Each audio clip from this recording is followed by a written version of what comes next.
ఇంట్లో పనులన్నీ ఓడియాలే మంచిగా ముడుచుకొని పన్ను పట్టు. అబ్బబ్బబ్బబ్బా ఏమైంది అత్తమ్మా? పొద్దుగల నీ సుప్రభాతం చాలు చేసినావా?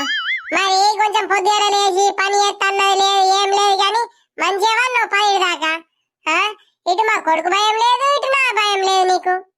అత్తయ్య మీరు ఇట్లా రోజు పొద్దుగల కయ్య మాడితే మా ఇంటికి పోతా చెప్తున్నా. ఏందే భయపెడుతున్నావు ఆయన నన్ను? పో ఎట్లా పోతావు నేను కూడా చూస్తా కదా. ఇప్పుడు ఏమైంది అత్తయ్య? మీరు పొద్దుగల లేచి నా నెత్తి ఖరాబ్ చేస్తున్నారు. ఏంది నేను నీ నెత్తి ఖరాబ్ చేస్తున్నానే? కోడలంటే ఎట్లుండాలే? పొద్దుగల లేచి గాలుపుతాయల్లి ఇల్లాకులు నూకేసి మంచిగా ముగ్గులేస్తారు. నువ్వు పని దాకా లేవనే లేవు. అందరు కోడలు ఇట్టనే ఉంటారా? నేను జ్వరం వచ్చిందని కొంచెం వంటే నన్ను మన శాంతి పట్టనిస్తలేవే అత్త. నీ అసుంటి అత్త నీ ఏడయుల్లే బద్మాసిదాని మత్తు బద్మాసిదాని ఉన్నావు అత్త నువ్వు. ఒకరోజు పని చేస్తే నీ చేతులే మరిపోవు కదా. జ్వరం వచ్చి నేను అంటే నీ ఇష్టం వచ్చినట్లు మాటలు అనబడుతుంది. నీకు జ్వరం వచ్చింది పట్టు. నీ జ్వరం లేదు మన లేదు అంత యాక్టింగ్ చేస్తున్నావు. నిజం చెప్పినా నమ్మకుంటే నీ అంత బుద్ధి తక్కవి ఓళ్ళుండరు అత్త. నేను అబద్ధాలు చెప్పా నీ లెక్క. అంటే ఇప్పుడు నేను అబద్ధాలు చెప్పుకుంటేనే బతుకుతున్నానా? అట్లా పడుతుంది. ఓ రాజమనక్క చూసినావా మా అత్త ఎంత బద్మాషితో? ఏమైంది రాజిక? ఏమో లొల్లి ఆడదక్కిన ఆడుతున్నది. చూడే రాజమనక్క నాకు జ్వరం వచ్చిందని నేమంటే తిట్టి సగం చెప్తున్నదే నన్ను. ఆయన సక్క ఈ పోరికి జ్వరం వచ్చింది అడగానే ఎందుకు విడుతున్నవే? ఓకే జ్వరం లేదు మను లేదే అంత యాక్టింగ్ చేస్తున్నది. చూడే రాజమనక్క చేతి పట్టి కూడా నీకే ఏర్పడుతుంది. అబ్బా గిద్దరే కాలుతున్నాయి కానీ చేతు పోయి చూపెట్టుకపోయే పొరి. ఇప్పుడు రోజులు మంచిగా లేవు, అన్ని డెంగ్యూ చికెన్ గునెలు వస్తున్నాయి. మీ అత్త అట్లా నూరుతుంది. నువ్వైతే పో, నేను చెప్తా మీ అత్తకి గాని. ఓ నర్సక్క పాపం పోరికి జ్వరం వచ్చింది కానీ నువ్వు కొంచెం తిట్టకే తిట్టుట్లా మనవాడా. కూరగాయలమ్మా, కూరగాయలు తాజా కూరగాయలు, వంకాయలు, టమాటాలు, బెండకాయలు, మిరపకాయలు.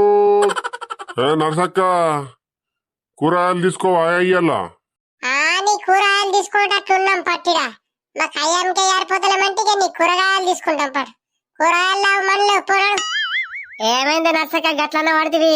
మళ్ళా వారం దాకా రాడు కానీ మళ్ళా నిర్మల పోయి తెచ్చుకోబడుతుంది మనం కూరగాయలు. మీ లొల్లి పాడు గాని మీ లొల్లి మళ్ళా పెట్టుకోవచ్చే. కూరగాయలు అయితే ఇప్పుడు తీసుకోయే నర్సక్క. ఎట్లా ఎత్తున్నావు తాత టమాటాలు? ఓ పిల్ల నీకోసమైతే 30 రూపాయల కిలో ఎత్తున్నా. వంకాయలు 50 రూపాయల కిలో, బెండకాయలు 40 రూపాయల కిలో, టమాటాలు 30 రూపాయల కిలో. ఏ ఒక 2 కిలోలు ఇవ్వమంటావా లేదా నర్సక్క? మేము ఏమన్నా సత్రం పెడుతున్నాం అనుకుంటున్నావా? ఏంది 2 కిలోలు తీసుకొని ఏం చేసుకోమంటావు? నా బొంద మీద పెట్టుకోమంటావా? ఏంది 1/4 కిలో వంకాయలు 1/4 కిలో టమాటాలు ఇవ్వు.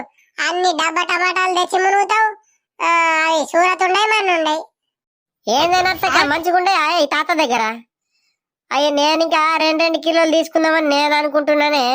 మంచి అగ్గ సగ్గున్నాయని. ఏ ముసలాడి దగ్గర టమాటాలు తీసుకుంటే ఊడికే మునిగే. అన్ని డబ్బా టమాటాలు పట్టుకుని వస్తాడు. ఏదో అక్కడకు తీసుకోడు అంతే, ఇంట్లో లేవని. ఓ నర్సక్క నువ్వు కొంటే కొను లేకుంటే లేదు గాని అచ్చ గిరాకిని ఎందుకు బంద్ చేపిస్తున్నావే? నువ్వు కొనవు ఇంకొన చోటి కొనిపియవు. మీ ఆడగట్టుకత్తే ఎప్పుడు లాసే మూతుంది కానీ లాభం అస్సలు ఉండదే. నీ అవ్వ మళ్ళొకసారి ఆడకట్టుకు రావద్దు పో. నేను రాను. మీ కూరగాయలు కొనడద్దు మన్నద్దు, నేను పోతున్నాను. వంకాయలు, టమాటాలు, ఆలుగడ్డలు, పచ్చిమిరపకాయలు. ముసలోడా మాకు కూరగాయలు అంటావా? నువ్వు మా ఆడగట్టుకట్టే అనమాట మళ్ళొకసారి